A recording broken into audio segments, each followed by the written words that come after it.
I keep going there anyway. My favorite restaurant is KFC. Thank you. Gravy.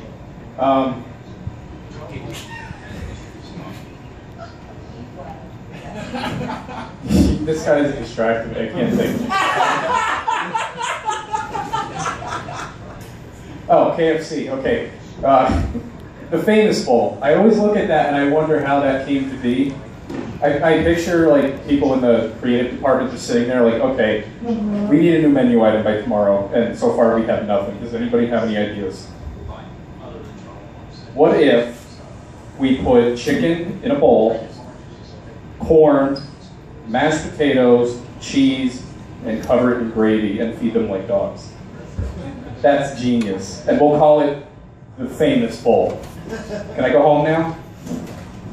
I like Wendy's too, because other countries like China are trying to eat healthy and promote healthiness, and then Wendy's is, what could we do to make our burgers even more fattening? Or like, what if, instead of a bun, we put the burger on a pretzel? All right, fuck it. My son has the opportunity to break the chain. His mother is 5'4", 115 pounds, which is just a polite way of saying anorexic. But he has the opportunity to break the chain, but for me it's too late. There are certain addictions that will kill you, and that's alcohol, benzos, and fast food.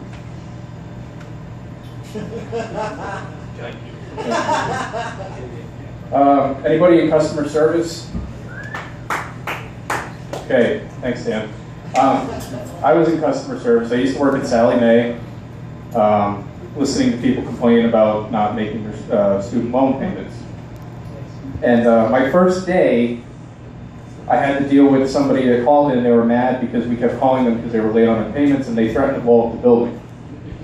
And this guy is screaming at me on the phone, like, hey, hi, my name's Nick. Well, thanks for calling Sallie Mae. How may I help you? And he's screaming that he's going to blow up the building. He hopes we all die and burn in hell. And I was like, okay, is there anything else I can help you with today, sir?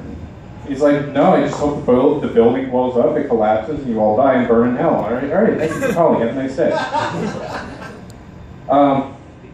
The best call I got from Sallie Mae was from an Asian woman, and this is her real name. I'm not making this up. You don't forget a name like this. And I'm going to spell it out for you.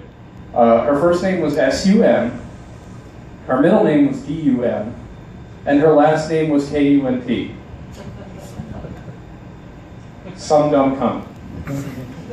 And my first reaction was like, that's not her real name. And then I answered the phone. I was like, how do I answer this? So, you know, I answered the phone. I was like, thank you for calling Sallie Mae. My name is Nick. How may I help you today, this cunt? And I'm glad that her account didn't go into collections, because then they'd have to call her. And if they got, what if they got the wrong number and they got some like miserable married man, and they call and they're like, oh, yeah, this is Sallie Mae. Can I speak to some dumb cunt, please? Honey, it's for you. I've been on the other end of bad customer service, though. My girlfriend and I were looking for houses, and we didn't have a big budget, and we were just kind of trying to keep it cheap. And the realtor was talking to us like they didn't value us at all. They were just treating us like hillbillies, and I kind of wanted to fuck with her, like just sit there like, all right, our budget for a down payment is between $1,000 and $1,500. We're not looking for nothing fancy. You understand? We're not Rockefellers. We're just fellers. I hate overly good customer service too. Like I was at Best Buy the other year when I had money, and I was looking for a TV. And I hate when they like the salespeople come up to you and they're so nice and they're like, "Hey, what's up, man? I'm just looking for a TV." All right, awesome. Let's go look at these TVs. Awesome. What kind of TV are you looking for? And it makes me feel like a whore when they're so nice, because I know they don't give a shit about me at all. And what else pissed me off was he called me boss. And I hate when people call me boss, because I have a high school education.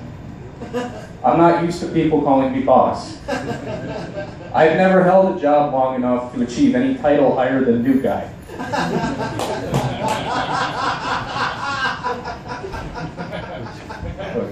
I make an honest living. I mean, I don't make any money now. I'm dead broke, but I'm honest. And some people don't. Like, this actually happened. My grandmother, somebody played a prank on my grandmother. This is actually called the grandparent scam, and it's a real thing. You can look it up. People, what they do is they call old people and they tell them that their grandchildren are in danger or they got a DUI and they need money wired to them stat.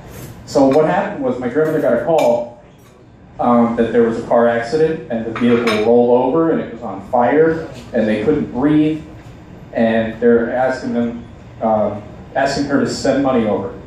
Because when I get into a car accident and roll my car and it catches on fire, first fucking person I call is my grandmother. So she ended up calling my mom to make sure I actually hadn't been in a car accident. And that was weird because my mom called me, "Hey, what are you doing?" "I'm at work." "You weren't in a car accident?" "No." "Are you lying to me?"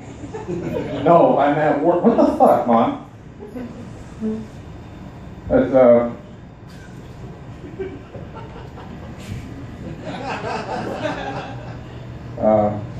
I was reading an article that made me laugh, and it shouldn't have because it's really actually pretty tragic. A kid